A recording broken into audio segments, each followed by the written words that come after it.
O Acórdão 1064 de 2024 do plenário do TCU tratou de falhas graves acerca de contratação efetuada pela Funasa via adesão a uma ata de registro de preços, vencida pela empresa RSX Informática. A empresa vencedora, a equipe que elaborou o ETP e o TR, o gestor de contratos, o gestor da área de TI e o presidente da Funasa foram condenados a devolver milhões de reais aos cofres públicos. Foram condenados também ao pagamento de multas e um deles foi inabilitado para o exercício de cargo em comissão ou função de confiança no âmbito da administração pública federal, pelo prazo de 5 anos. Veja agora as sanções que foram aplicadas pelo plenário do TCU. Primeira, mais de 2 milhões de reais em responsabilidade solidária, a ser dividido esse valor pelos responsáveis. Segunda, multas individuais por dano ao erário, que variaram entre 180 mil e 200 mil reais. Terceiro, multas individuais que variaram entre 7.500 a 10 mil reais, essas por infrações à norma legal. E quarto, inabilitação de um dos envolvidos para o exercício de cargo em comissão ou função de confiança no âmbito da administração pública federal, pelo prazo de 5 anos. A equipe do TCU identificou falhas significativas no planejamento da contratação do software SafeVal e serviços associados, evidenciando uma possível simulação do processo de planejamento da contratação. A cronologia dos documentos indicou que a solicitação de adesão à ata de registro de preços ocorreu vários dias antes da conclusão do planejamento da contratação. Apesar do DOD ter sido elaborado em 21 de setembro e ter sido encaminhado para providências em 9 de outubro, no dia 17 de setembro já havia sido encaminhado um ofício ao órgão gerenciador da ata solicitando a adesão. Sabemos que a Lei 14.133 de 2021 ainda não estava vigente à época da contratação. Porém, a Instrução Normativa número 4 de 2014, que dispunha sobre o processo de contratação de soluções de tecnologia da informação no âmbito do governo federal, já trazia a exigência do ETP, do Estudo Técnico Preliminar, que, assim como na Lei 14.133 de 2021, visava a identificação das soluções existentes no mercado e escolha daquela que trouxesse mais benefícios à administração, considerando tanto aspectos técnicos, financeiros, quanto os riscos envolvidos na contratação. Ora, se o ETP visa identificar as soluções existentes e escolher aquela que leve a melhores resultados para a administração, obviamente que a adesão a alguma ata de registro de preços pode ser uma opção viável, mas isso só se saberá após o levantamento das opções existentes, né? Como dito anteriormente, a Funasa enviou ao órgão gerenciador um pedido de adesão dias antes, até mesmo da formação da equipe de planejamento da contratação, também chamada de EPC.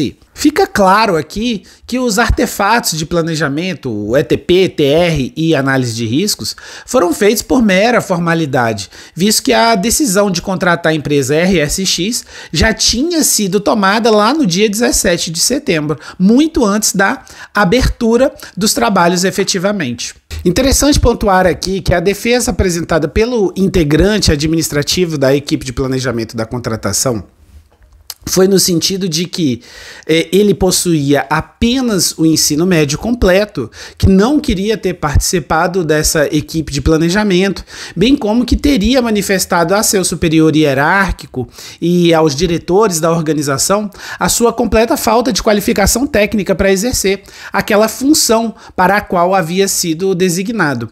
Além disso, ele questionou a existência de dolo ou erro grosseiro, dizendo que a boa-fé de sua conduta e a aplicação dos princípios da razoabilidade e proporcionalidade deveriam ser considerados. No entanto, em seu voto, o ministro Augusto Sherman declarou o seguinte, abre aspas, embora as circunstâncias da conduta do responsável estejam sendo consideradas suficientes para afastar a proposta de sua responsabilização em débito, entendo que, quanto à sua participação no planejamento da contratação, houve erro grosseiro ao assinar os artefatos sem questionar as falhas existentes, de forma suficiente a ensejar a proposta de aplicação de multa do artigo 58 da Lei 8.443 de 1992. Veja que, mesmo tendo avisado seus superiores acerca da sua ignorância sobre aquela temática, ele não escapou de ser condenado. Ele não escapou do pagamento de multa de R$ 7.500, valor que supera mais de um mês dos seus rendimentos brutos, né? Não é nem do líquido, é do bruto. Isso se deve ao fato de que ele aceitou assinar os artefatos de planejamento que foram considerados fictícios pelo TCU. Se ele não conhecia do objeto, se ele não participou, por que ele assinou? Eu estou acostumado a ouvir de alunos situações semelhantes e eles normalmente alegam o seguinte, alegam que a autoridade superior costuma coagi-los a agir de determinada maneira, a assinar determinados documentos que eles desconhecem ou que nunca participaram da elaboração daqueles documentos. Mas o que é mais incrível é o seguinte, a grande maioria assina, muitos têm medo de retaliação e isso é um grande problema, isso é algo que precisa ser evitado. Minha recomendação nestes casos é que os servidores sejam firmes em seus posicionamentos e que busquem juntar provas materiais da ordem que está recebendo, se for uma ordem ilegal, né? Bem como também que formalizem o seu desconhecimento acerca da temática e que somente aceitem participar da elaboração de documentos após receber o devido treinamento. Não dá para dizer que não sabe e depois sair assinando os documentos, né? Então, não assine aquilo que você não participou da elaboração ou aquilo que você desconheça o assunto, desconheça a temática. Jamais deixe de formalizar seus pontos de discordância no processo. Então, se tem uma equipe que trabalhou em conjunto e você não concorda com determinado ponto, coloque isso também no processo. Pode ser num documento apartado. Tá ok? Acerca da descrição da solução, a ferramenta SafeVal era desnecessária, foi o que o TCU percebeu, né? Pois a Funasa já possuía um contrato com uma outra empresa que tinha uma ferramenta chamada SonarQube e essa ferramenta atendia perfeitamente às necessidades da Funasa, né? O custo da licença e o serviço de suporte foi de R$ 1.169.000, um valor que foi considerado antieconômico devido à desnecessidade da solução, por já existir aquela ferramenta SonarQube que a Funasa poderia ter utilizado, né? O Tribunal de Contas demonstrou que a SonarQube tinha até mais funcionalidades do que a SafeVal. Poderia ter sido utilizada e deveria ter sido a opção escolhida pela Funasa, não gastar aquele dinheiro. Um outro ponto muito bem observado pela equipe de auditoria do TCU é que em ambientes de escassez de recursos financeiros, como os usualmente encontrados nas instituições públicas, os gestores devem zelar pelo erário. Cabe ao gestor escolher aquela solução que melhor atenderá às necessidades da instituição. Cabe ao gestor até deixar de contratar alguma ferramenta ou alguma solução, se aquela não for interessante também do ponto de vista financeiro. E a Funasa já possuía à disposição a ferramenta SonarQube, que era totalmente aderente às suas necessidades. Então, a contratação da SafeVal foi uma decisão equivocada. O CGMTI, ou seja, o coordenador de tecnologias de informação da Funasa, informou na sua defesa que essa contratação já estava prevista no PDTI, que eles tinham elaborado todos os artefatos de planejamento de maneira cuidadosa, né? Alegou que o processo já tinha sido aprovado pelo jurídico da AGU, então se tinha sido aprovado pelo jurídico e pela unidade técnica, não tinha nenhum problema, é a prova de que não tinha problema. O Tribunal de Contas não aceitou isso, né? E demonstrou que foi feita engenharia reversa naquela contratação, naquele planejamento da contratação. Ou seja, a Funasa pegou os documentos da outra contratação e dali elaborou os seus artefatos, né? Então pegou algo que já estava pronto e passou a elaborar os seus artefatos. O parecer da AGU aprovando aquela contratação tratava apenas de questões jurídicas e não de questões técnicas, não adentrou nas minúcias da contratação. Então não poderia jamais ser considerado uma validação plena daquela contratação. Os membros da equipe de planejamento da contratação alegaram que aquela adesão a uma ata de registro de preços foi proposta e motivada exclusivamente pelo coordenador geral de TI e que eles não tinham conhecimento daquela adesão, que eles tentaram fazer os documentos da maneira adequada, né? Que alegaram também que os processos eram físicos e não eletrônicos, então eles não teriam como saber de todos os detalhes que estavam acontecendo ali de negociações, né? Eles alegaram que tiveram sequer acesso ao parecer jurídico, que o CGMTI pegou esse parecer e respondeu sozinho, não encaminhando para a equipe de planejamento da contratação. Em sua defesa, falaram também que o CGMTI solicitou até mesmo o empenho, o que estava totalmente fora das suas responsabilidades, né? Então, basicamente, o que o TCU percebeu é que eles assinaram os documentos e o CGMTI fez todo o restante. Com relação à pesquisa de preços, eles informaram que avisaram ao CGMTI que os preços levantados lá deveriam considerar também preços públicos, né, preços do painel, e o CGMTI apresentou uma resposta de que o TR já estava acompanhado de um mapa de preços, né, e que aquele mapa de preços tinha sido obtido junto a fornecedores da sua inteira confiança. Esse procedimento, obviamente, é ilegal, né? A pesquisa de preço ela deve ser feita preferencialmente em preços públicos, não com fornecedores. Fornecedores servem para colaborar nessa pesquisa, né? Então, de toda maneira, os membros da equipe de planejamento da contratação aceitaram assinar os documentos, mesmo estando comprovado de que eles tentaram melhorar os procedimentos, mas o CGMTI não acatou as recomendações deles, né? E assim, ainda assim, eles aceitaram assinar os documentos. Então, eles incorreram em falha bastante grave. Durante a execução do contrato, o fiscal técnico demandou um serviço de avaliação inicial do ambiente da Funasa. E essa avaliação inicial do ambiente era uma verificação dos equipamentos que tinham ali. Gente, isso é básico. Isso já deveria estar incluso na contratação e realmente estava. Mas a Funasa aceitou pagar R$21 mil por esse serviço, né? Nas ordens de serviço seguintes, foram demandadas análises com prazo de finalização de apenas 3 dias úteis.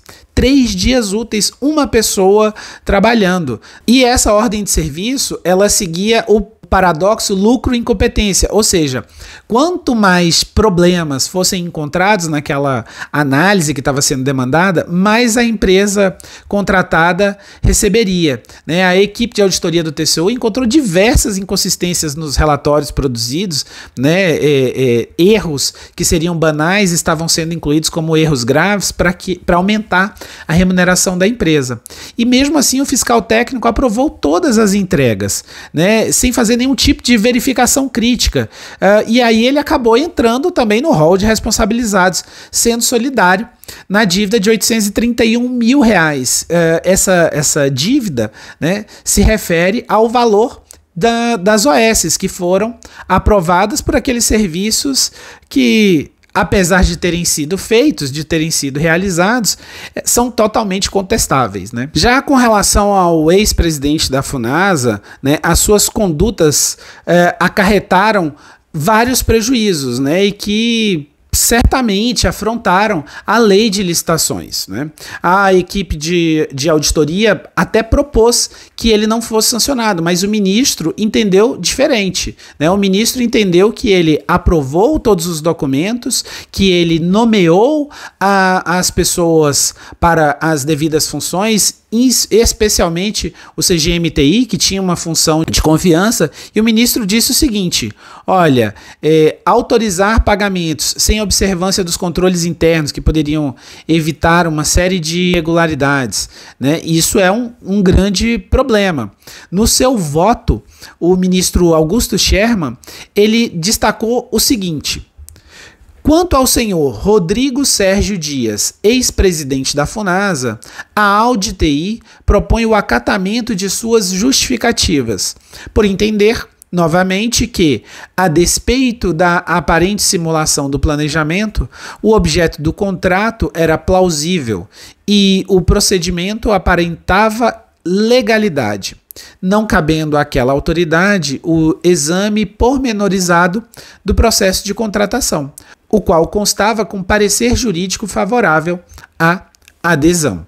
Aplico, neste ponto, o mesmo raciocínio esposado a Lures, quanto à responsabilidade do senhor Rodrigo Sérgio Dias pela aprovação e atestação da conformidade do termo de referência, realizado em momento posterior à solicitação de adesão à ARP, a Ata de Registro de Preços, bem como sua culpa em vigilando e em eligendo por tal irregularidade, considerando ter sido o responsável pela nomeação do titular de TI.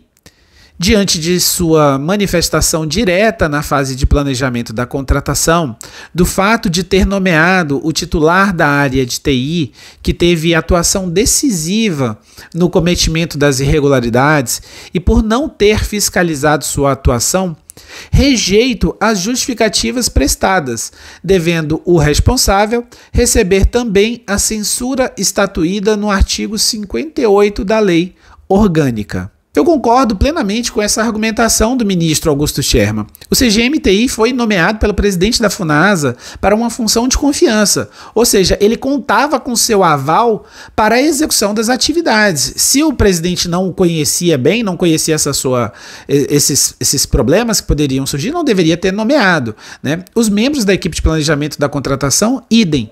Então, tendo em vista o valor expressivo, merecia um cuidado, tanto por parte dos membros quanto por parte da própria autoridade superior.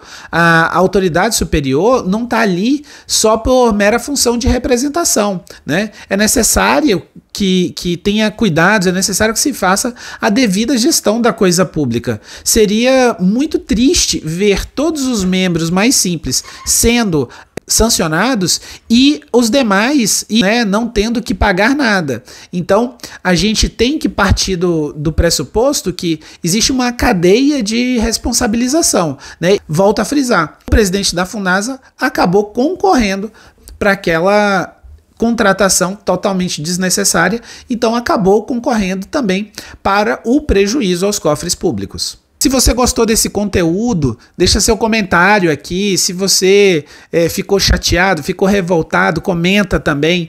Me diga qual a sua opinião, me diga se na sua organização isso acontece com frequência, se você já viu isso acontecer com algum colega, né? Vamos comentar, vamos fomentar a discussão desse assunto, tá ok? Grande abraço e até a próxima.